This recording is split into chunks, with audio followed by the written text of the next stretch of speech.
you guys to take a look at this right here. LeBron and Deion Sanders came up with a collaboration shoe. It's looking good. Nike inspired, of course, right? It's looking really good. Isn't it beautiful, though? Look at you go. News, real talk. This isn't about the play no more. This is about $40 million a year canceling out $28 million a year. You might want to listen to me. I'm giving it to you on the real. This is Real Issues with one Tony J. Sanders has signed, not going to, has signed to be implemented or say released. It's got a release date, first or second week of the league. You know, because naturally it's contingent on him getting What happens when a fifth-round rookie walks into the NFL and instantly becomes more powerful than half the league's starters? When he makes $14 million before taking a single real snap, demands his own cut of jersey sales, and lands a signature Nike shoe deal more than 90% of superstars will ever see. This isn't just hype. This is revolution. Shedeur Sanders didn't slip through the draft cracks. He cracked the entire system. While league owners are busy chugging espresso and panicking over spreadsheets, Nike is building him into their next billion-dollar face before the Browns even hand him the ball. And here's the part no one's ready for. If he wins, he rewrites the rules for every rookie from now on. If he loses, the league will bury this story faster than a fumble in the playoffs. So how did a player they tried to hide become the center of a billion-dollar tug-of-war between brands, fans, and the entire NFL elite? Bank of America's stadium's capacity is 75,525. There were 71,205 in attendance. That's a preseason game. Ratings draw. He has the #1 jersey sales, 5th round pick. Everybody, he's a star, and everybody who knows it, except the Cleveland Browns, who still, for some inexplicable reason. Shedeur Sanders wasn't supposed to shake the foundation of the NFL. He was supposed to ride the bench, carry the clipboard, and maybe get some preseason reps before disappearing into the background noise of 5th-round picks who never make it past halftime. Instead, he pulled off a marketing heist so clean, it has executives scrambling like they just discovered their franchises were built on quicksand. In just weeks, Sanders moved $250 million in jersey sales. Yes, you heard that right. $250 million. And that's before playing a single regular season snap. From those sales alone, he reportedly earned $14 million, triple his rookie contract, which is spread thin over the next 4 years. Let that sink in. Shedeur is making superstar money before he's even played a full game. The guy hasn't thrown a pass in freezing AFC North weather, and yet he's already out-earned almost every rookie in his class, including the ones drafted in the top 10. Think about what I just said about the shoe opportunity that can present itself for Nike, who's a Nike school. And the reason I say Nike is because it's a Nike school. They don't want another brand with the kid wearing them on field, but they get him head to toe, okay? Not just off the field, they can get him head to toe with a signature shoe. If he had that right now, and then you mentioned record-breaking Colorado State, Skip, how many eyeballs would have seen that? What did you call it, Michael? #2, prime 2? This decision by Shedeur Sanders just made him millions of dollars. About the truth, man, it's always going to come out, man. If it's not coming from you, somebody's going to see the work you're putting in, and they are going to showcase it to the world, and that's exactly what's happened to Shedeur Sanders behind the scenes throughout his whole working. And it doesn't stop there. His jersey, #1 in sales across the entire league, not just among rookies. That means he outsold quarterbacks taken way ahead of him, veteran legends, and yes, even players who've won Super Bowls. Fans aren't just buying jerseys, they're buying into Shedeur Sanders as a movement. The NFL hasn't had a rookie disrupt the business side of the game like this ever. And it's not just the money, it's what the money means. A 5th rounder is suddenly operating like a CEO with cleats on. And the league, they were asleep at the wheel when it happened. But this wasn't luck. This was strategy. And Nike, they'd been planning his takeover long before the draft ever started. Before Shedeur ever laced up for the NFL, Nike had already made up their mind. This wasn't a player. This was a brand, a movement, a walking marketing juggernaut with football talent baked into the DNA. First game? Yeah, I was at the bar watching that. A lot of upset, you know what I'm saying? People around there, a lot of people did not want to see him, you know what I'm saying, be successful. If he'd have fucked up, y'all have been talking crazy about Shedeur. Show some respect. I questioned how he went about things in interviews. Yeah. But after watching how much people hate him, how bad they want to see him fall, I'm all the way on the other side now. Yeah, I want to see him win everything. I thought he was gonna get picked in the first round and all that stuff. So I'm rocking with Shedeur all the way, but I think that is dope that he walked up to the right and said, hey man, why you ain't got nothing nice to ever say about me? While other rookies were still trying to land basic NIL deals during college, Shedeur was being treated like a stock investment. Nike didn't just throw him a sponsorship. They built a roadmap, exclusive cleats, custom campaigns, pre-planned rollouts. Behind the scenes, they were already positioning him as the second coming of Dion, but with a playbook for the TikTok era. Even back at Colorado, he wasn't just torching defenses, he was building equity. Every touchdown came with a watch celebration. Every sideline moment felt calculated, camera ready. By the time he reached draft night, Nike had already turned his highlights into trailers. Their message? Only a matter of time. Think about that. The league hadn't even put his name on a jersey yet, and Nike was already selling the idea of Shedeur Sanders. Not potential, not hope, certainty. Shedeur Sanders just made history with the #1 selling jersey for 5th round. His jersey sold more jerseys than any of the other draft picks. And then came the preseason game. 2 touchdowns, instant poise. Moments later, Nike dropped a full campaign built around the celebration. Perfect timing, like they had producer credits on the NFL broadcast itself. The ad went viral, millions of impressions. Overnight, Shedeur wasn't a rookie. He was a cultural event. But Nike wasn't finished. They weren't pushing merchandise, they were pushing legacy. They've done it before. Jordan, Kobe, LeBron. Now they're betting on Shedeur. Not because of what he's done, but because of what he represents. And what came next? That's what sent NFL executives into full-blown panic mode. There was one clause in his contract that changed everything. Every rookie contract follows the same blueprint. Sign, smile, nod, and wait your turn. But not Shedeur Sanders. Buried in his rookie deal with the Cleveland Browns was a clause so disruptive, it could change how every future superstar approaches the league. Has a prime equity clause in his contract with the Cleveland Browns. And as you see highlighted, it says it gives him a share of revenue from merchandise, sponsorships, and promotions tied to his name, image, and It's called the Prime Equity Clause. And once NFL owners saw it, the panic button practically broke from overuse. Here's what it does. Sanders doesn't just get paid to play. He gets a percentage of the revenue from anything tied to his name. That means jersey sales, sponsorships, social media clips, merchandise. Every highlight reel and every ad that features him now flows money back into his pocket. Not to the team, not just to Nike, but directly to him. This isn't endorsement money. This is partnership money. For decades, rookies were treated like expendable inventory. Cheap talent with no say in anything outside the huddle. Sanders flipped the script. He didn't just agree to represent the brand. He became one. The NFL's never seen this before, and the domino effect started instantly. Shedeur Sanders for MVP already. Now, let me not take it too far, but it's another example of how quick and fast Nike is with their marketing. Perfect. Shedeur is the perfect athlete to work with. He's unique. He sticks to himself and his family for the most part. He's marketable. He's charismatic. He smiles. Executives suddenly imagined what would happen if top-ranked rookies, think Caleb Williams or whoever's next up, started demanding equity in their jersey sales too. It's a dangerous precedent. If one rookie can negotiate like this, what's stopping the next 10? And that's why teams got cold feet. It wasn't attitude, it wasn't air views, and it wasn't bad body language. It was this clause, because Shedeur didn't just want a contract, he wanted ownership. And that's when the Whisper campaign began. Stories started leaking. His draft stock dropped. But behind the smear tactics was one simple truth.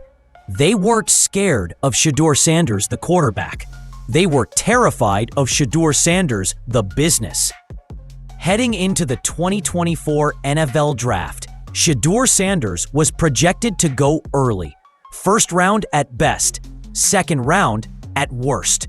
The talent was there, the numbers were clean, and the college resume spoke for itself. But then, something weird happened. He slipped, fast, all the way down to pick 144, a fifth rounder. It didn't make sense until the narrative started shifting. Quiet leaks coming from anonymous team executives started hitting media desks like clockwork. Suddenly, he was entitled, too focused on branding, and not a locker room guy. Sound familiar? Because we've seen it before. Lamar Jackson, Cam Newton, even Mahomes wasn't safe early on. Whenever a confident black quarterback dares to think bigger, the same code words start rolling out. Flashy, selfish, arrogant. Translation? He's not playing the obedient rookie role we're comfortable with. But in Shedeur's case, it wasn't just coded language. It was a strategy. The equity clause turned him from a prospect into a problem. Teams didn't want to deal with the paperwork that came with player empowerment, so they did something dirtier. They tried to tank his value. If he dropped far enough, fewer expectations meant fewer headlines, and they could quietly ignore the contract structure while preserving team control. But the slip didn't bury him. It exposed everything. By the time Cleveland scooped him up, social media was already piecing it together. The whisper campaign, the attitude rumors, the branding criticisms. It was all a coordinated play to protect the old way of doing business. They tried to turn confidence into controversy, but Shedeur flipped it into fuel. And right when the narrative was at its ugliest, a new controversy gave critics something else to chase. Only this time, it came with flashing lights and speeding tickets. When the headlines broke that Shedeur Sanders had been pulled over twice for speeding, the NFL's media machine pounced like a pack of vultures. 91 in a 65, then 101 in a 60. Yeah, not a great look. Dumb? Sure. Dangerous? No doubt. But let's not pretend he was leading a high-speed chase through downtown Cleveland in a tank. It was a rookie mistake, literally. Still, the coverage didn't match the moment. The tone shifted fast. Suddenly, it wasn't just about speeding, it was about character. Shedeur was now reckless, immature, entitled. Headlines barely stopped short of calling him a high-risk driver and a high-risk draft pick. But here's the double standard. When Myles Garrett flicked his Porsche on a public road, it was all pray for recovery. When other veterans rack up similar violations, it's brushed off as boys being boys. When Shedeur does it, it's a referendum on his future. Why? Because he's not walking the traditional rookie path. He's cutting corners in the power structure, not on the speedometer. And that alone makes him a target. The NFL loves swagger, just not when it doesn't wait its turn. If a young, confident player shows personality before proving himself on the field, the system claps back hard. And in Shedeur's case, one watch celebration and a Nike ad was apparently enough to put a bullseye on his back. The speeding ticket outrage wasn't about the law. It was about the league trying to reassert control. But that didn't stop his momentum. If anything, it signaled Shedeur was becoming something bigger than the game. Someone they couldn't ignore, even if they wanted to. And while critics were counting citations, Nike was counting billboard impressions, preparing to drop something no rookie had ever received before. This doesn't happen. Not in football. Before Shedeur Sanders even took a regular season snap, Nike was already cooking up something that literally rewrites the sneaker playbook. A signature shoe line for a rookie quarterback. Let that sink in. This isn't just athlete branding. This is Jordan treatment, and Shedeur hasn't even thrown a game-winning pass yet. The working titles? Proto 92 and LL2C. They sound more like classified Department of Defense projects than rookie cleats. But Nike knows exactly what they're doing. This isn't about the shoes. It's about dominance. You have to understand, quarterbacks don't get signature sneakers. That's reserved for the LeBrons, Kobe's, and KD's of the world. Generational icons who've already delivered championships. But what Nike sees in Shedeur isn't just statistics, it's trajectory. They're betting on the next decade, not the next drive. Remember, this isn't random. Nike has been positioning Shedeur for years. From NIL deals at Colorado to calculated viral moments like his watch celebration, every step has been scripted into a brand narrative. They aren't reacting to pop culture. They're creating it. And the rollout was surgical. Days before his first preseason game, Nike went full throttle. Billboards, viral highlight packs, coordinated releases. Right after Sanders threw 2 touchdowns, they dropped the Only a Matter of Time campaign. Like the whole NFL debut was a soft launch for their next global product line. At that moment, he wasn't a player, he was a moment. A rookie wearing unreleased signature sneakers while running an offense like it's Madden on cheat mode. That's not just out of the ordinary, that's generational. But inside the locker room, that's exactly where things were getting messy. Inside the Cleveland Browns facility, things weren't nearly as polished as the billboards outside.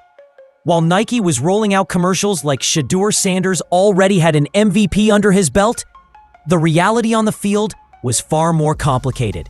Shedeur wasn't handed the starting job.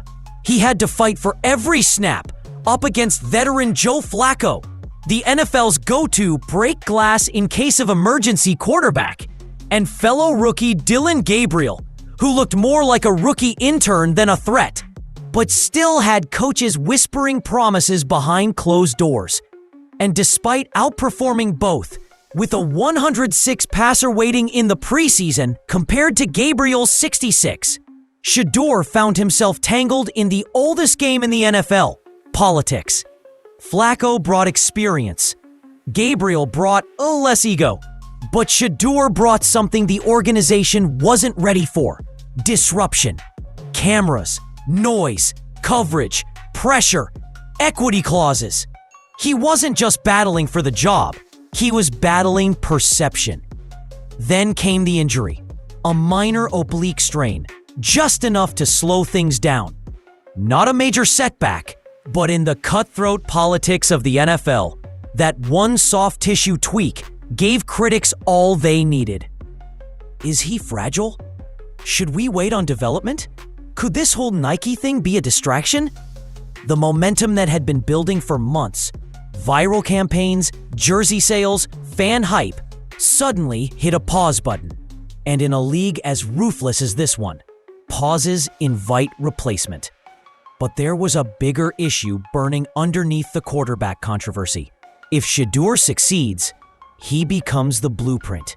If he fails, he becomes the owner's warning label. The team wanted a quarterback, but what they got was a contract revolution in cleats.